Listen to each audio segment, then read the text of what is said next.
Leo hii nataka tuangalie juu ya bajeti, panga, kuwa, pesa.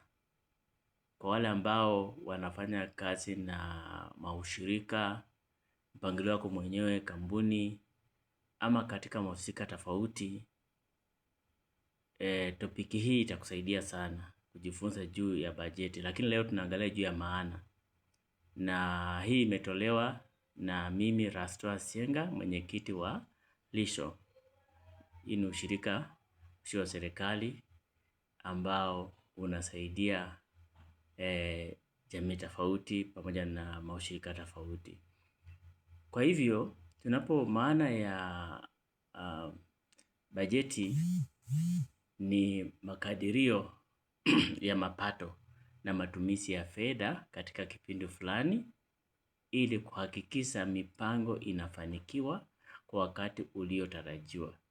Tumeona kitu cha kwanza, tunapoongea juu ya bajeti, tunaongea juu ya makadirio ya mapato na matumizi ya fedha. Fedha ni pesa. Kwa hivyo, unapokaa chini na kupanga juu ya pesa, hiyo ni bajeti. Na hii bajeti tunaangalia mpangilio huo unakuwa kwa kipindi fulani.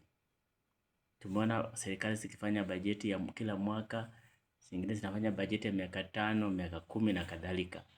Kwa hivyo lazima hiyo mpangilio uwe na wakati fulani.